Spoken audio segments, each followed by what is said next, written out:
ऐसे हालात मैंने अपनी ज़िंदगी में पहले नहीं देखे।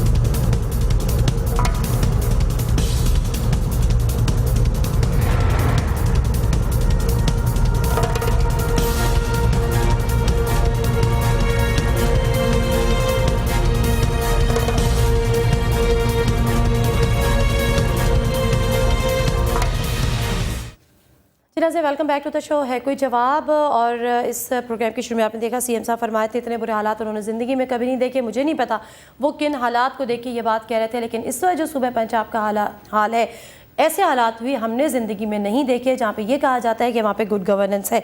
जिस दवा की हम बात कर रहे हैं, जिस ड्रग की हम बात कर रहे हैं, वो ड्रग अब तक जिसमें तकरीबन 40,000 पेशेंट्स उस ड्रग को ले चुके हैं। जो फैक्ट्रीज अब तक रजिस्टर हुए हैं या सामने आए हैं उनकी तादाद तकरीबन 438 है और 80 के करीब अफराद इससे जाँ बहक हो चुके हैं। और अब ये कहा जा रहा है कि जी जो इसमें जाँ बहक हुए हैं उनको हम 5-5 लाख रुपये दे देंगे, जो इससे फैक्ट हुए हैं उनको हम 2-2 लाख रुपये दे देंगे। लेकिन क्या ज़िंदगियाँ वापस ला सकते हैं? ये सारे मिसमैनेजमेंट्स क्यों होते हैं? मुदस्सिर हैं हमारे लाहौर के कॉरेस्पॉन्डेंट, उनसे ज़रा हम बात करते हैं। वो डिटेल के साथ इस इशू को देख रहे थे। जी मुदस्सिर, मुझे पहले तो ये बताएगा कि असल इसका जिम्मेदार कौन है, क्योंकि जो मेडिसिन आए जो इसका पैक है उस पर कहा जाता है कि कोई एक्सपायरी डेट भी नहीं थी, उस पर कोई मैन्युफैक्चरिंग डेट भी नहीं थी। ये आपके पास क्या डिटेल्स हैं इस हवाले से जब आपने थॉरली इस इशू को टेकअप किया है? नादिया, ये 3 से 4 महकमे हैं जो बराह रास्त इस सारे काम में इन्वॉल्व होते हैं, जो कि दवाई बनने से लेकर और उसके इस्तेमाल तक उसमें शामिल होते हैं। जिसमें एक सबसे अहम किरदार जो होता है वो उस हॉस्पिटल के एमएस का और उसी हॉस्पिटल के फार्मासिस्ट का होता है, जो कि जिस मकसद के लिए उनको दवाई चाहिए होती है और उस दवाई में जो चीज़ें उनको चाहिए होती हैं उसके सॉल्ट का एक तफसील बना के वो सेक्शन परचेज ऑफिसर को भेजते हैं, जो कि हुकूमत पंजाब की तरफ से नामजद किया जाता है और सिविल सेक्रेटरीट में बैठता है। वहां पर वो टेंडर इशू करते हैं और मुख्तलिफ कंपनी से उस दवाई के टेंडर मंगवाए जाते हैं और वहां पे बाकायदा एक कमेटी बनी होती है और वहां पे भी फार्मासिस्ट मौजूद होते हैं, जो कि एक मुकम्मल इंक्वायरी के बाद और टेंडर की मंजूरी के बाद उस कंपनी को ठेका देते हैं। इसके साथ ही साथ जो ड्रग टेस्टिंग लेबोरेटरी है उसका क्लियरेंस सर्टिफिकेट भी साथ लगता है, जिसके बाद ये दवाई जो है वो मुतल्लिका हॉस्पिटल को सप्लाई की जाती है। लेकिन वहां पे असल काम शुरू होता है उस हॉस्पिटल के एमएस का और फार्मासिस्ट का, जो कि कानून के मुताबिक उनको करना ये होता है कि उन्होंने जो दवाई उनको सप्लाई की जाती है उसकी तादाद 1 लाख है, 2 लाख है या 4 लाख है, जितना भी है, तो उसमें से अपनी मर्जी से कोई 4 गोलियां चूज करते हैं और उसको दोबारा ड्रग टेस्टिंग लेबोरेटरी को भिजवाते हैं ताकि उसकी मुकम्मल क्लियरेंस हो जाए और उसके बाद जो फार्मासिस्ट है उसको मुकम्मल तौर पे तसल्ली के बाद उसको इस्तेमाल की इजाजत दी जाती है। ठीक है, अब तक की जो इन्वेस्टिगेशन हुई है मुदस्सिर, आपको क्या नजर आ रहा है? ये घपला कहाँ पर है, ये करप्शन कहाँ हुई है? यकीनन फिर एमएस की जिम्मेदारी है, तो एमएस की कहीं इन्वॉल्वमेंट भी हो सकती है इसमें। जी नादिया, ये बिल्कुल हो सकता है, लेकिन अब तक की जो इन्वेस्टिगेशन देखने में आ रही है वो ये है कि एफआईए ने जो फार्मास्यूटिकल कंपनियां हैं उनके मालकान को हिरासत में ले लिया है, उनके साथ इंक्वायरी की जा रही है, उनके रिमांड लिए जा रहे हैं।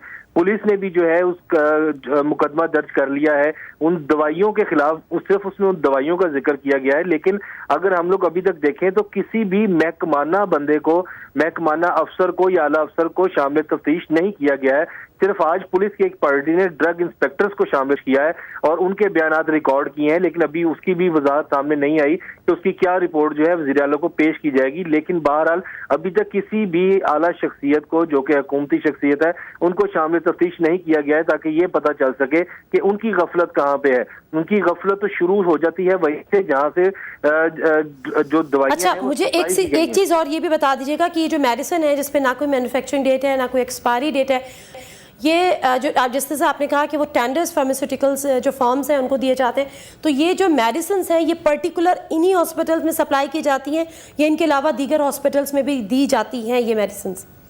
जी, ये टेंडर के मुताबिक जो इनका फैसला होता है, जो ये दवाइयाँ जो कि पीआईसी को दी जाती हैं और ये स्पेशली जो हार्ट पेशेंट्स को दी जाती हैं, वहाँ पर गरीब मरीजों में मुफ्त तकसीम दी जाती हैं और इन दवाइयों के ऊपर पीआईसी की मोहर लगाई जाती है कि ओनली यूज फॉर पीआईसी। तो ये दवाइयाँ बाहर मेडिकल स्टोर्स को भी दी जाती हैं, लेकिन उन पे इस तरह जो है वो स्टैंप नहीं की जाती है, वो आम लोगों के इस्तेमाल के लिए होती हैं, वो जिस तरह मर्जी उसको परचेज करने, क्योंकि बाहर ये दवाइयाँ डॉक्टर दूसरे मरीजों को भी सजेस्ट करते हैं। ठीक है, बहुत शुक्रिया मुदस्सिर हमें इन्फॉर्म करने का इन तमाम बातों से।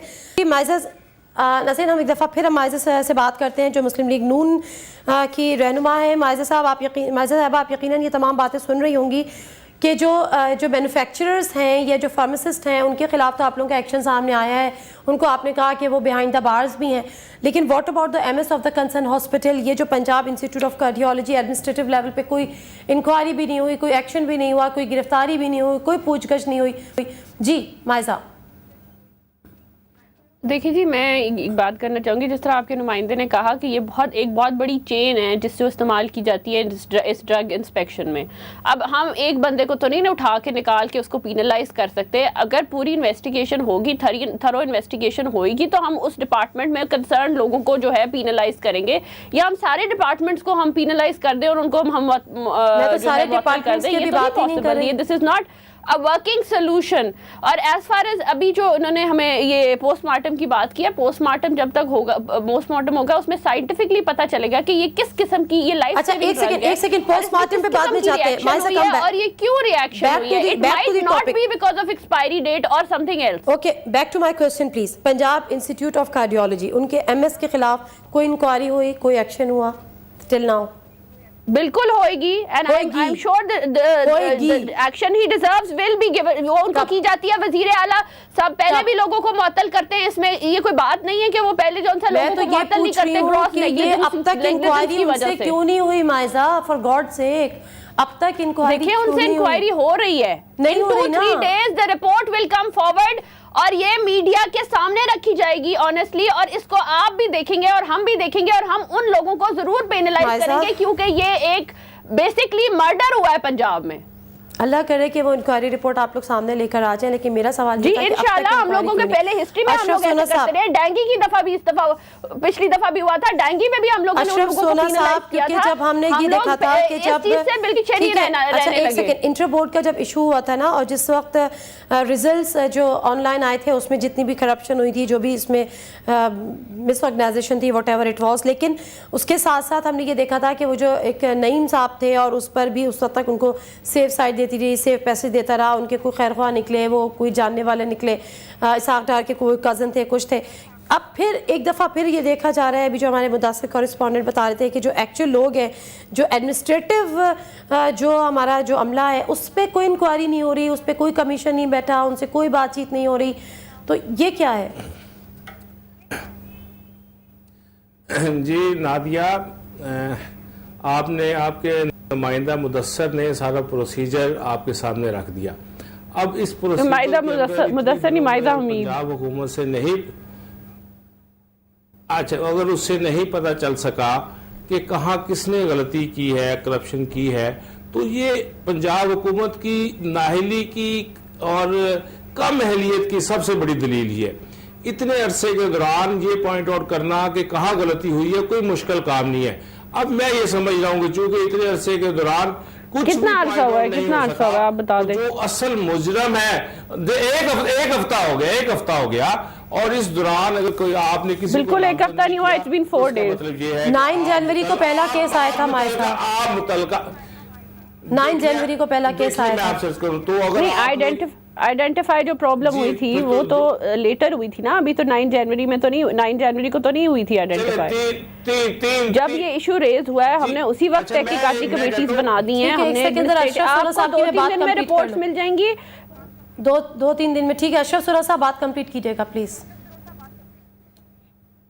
जी मैं ये कहना चाह रहा था कि चूंकि एक हफ्ते से 8 इंक्वायरी कमेटियां काम कर रही हैं, किसी शख्स को अभी तक पॉइंट आउट नहीं किया गया कि बदनवानी कहाँ हुई है, तो ये नतीजा अखज़ करने में हक बजानब है कि असल लोगों को छिपाया जा रहा है, असल लोगों को बचाया जा रहा है।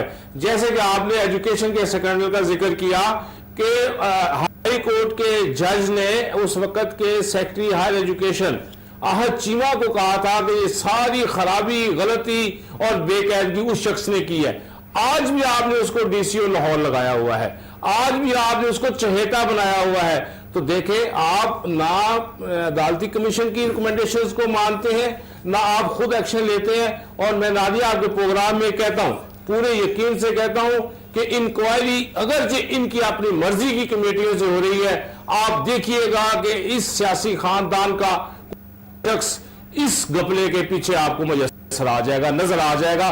चंद दिनों की बात है, आप देखिएगा। ठीक है अशरफ सुना साहब, प्रोग्राम को मैं यहीं पे ख़त्म करूंगी इस दुआ के साथ। सामने आ जाएगा। अशरफ सुना साहब, प्रोग्राम को मैं यहीं पे ख़त्म करूंगी इस दुआ के साथ कि जिस तरह से मायसा ये कह रही हैं एटलीस्ट वो रिस्पॉन्सिबिलिटी ले रही हैं, लेकिन उसके साथ साथ मायसा आपकी रिस्पॉन्सिबिलिटी ये भी लेनी है आपको, और ये भी पता करना है इसकी जिम्मेदारों का तयन करना भी आप पर फ़र्ज़ है, वो भी आपकी जिम्मेदारी है। एटलीस्ट ठीक है अब आप लोग एफर्ट्स कर रहे हैं, डेंगू में भी एफर्ट्स करते रहे हैं, हम खुद पंजाब गए थे, हमने देखा है दिन रात काम कर रहे होते हैं, मैं इससे इनकार हरगिज़ नहीं करूँगी।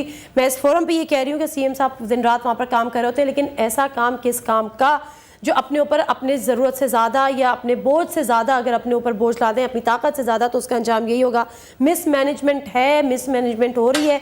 और वो मिसमैनेजमेंट इस वजह से हो रही है कि यहाँ पे वन मैन शो हो रहा है। फॉर गॉड से दूसरों पे भरोसा करें, दूसरों को जिम्मेदारियाँ दें, ताकि अगर फिर जब वो फुलफिल ना कर सकें वो रिस्पॉन्सिबिलिटीज़ तो वही जवाब दे भी हो। आज कोई सीएम साहब से पूछने वाला नहीं है, सीएम साहब असेंबली में नहीं आते, किसी ऐसे फोरम पे वो नहीं होते जिनसे पूछा जाए कि जी पंजाब इतना बड़ा सूबा है, 62% ऑफ पाकिस्तान, वहाँ पे कोई हेल्थ मिनिस्टर नहीं है, वहाँ पे कोई एजुकेशन मिनिस्टर नहीं है। बहुत शुक्रिया हमारे साथ में ज्वाइन करने का, और आई होप कि आप जिस तरह से कह रही हैं 2 से 3 दिन में रिपोर्ट आ जाएगी, मीडिया के सामने भी होगी, अल्लाह करे ऐसा ही हो। शरसुरा साहब आपका भी बहुत बहुत शुक्रिया। नाज़रीन प्रोग्राम का फीडबैक ज़रूर दीजिएगा हमारे फेसबुक एड्रेस पे। इसी के साथ प्रोग्राम है कोई जवाब से दीजिए नातिया मिर्ज़ा को इजाज़त। अल्लाह हाफ़िज़।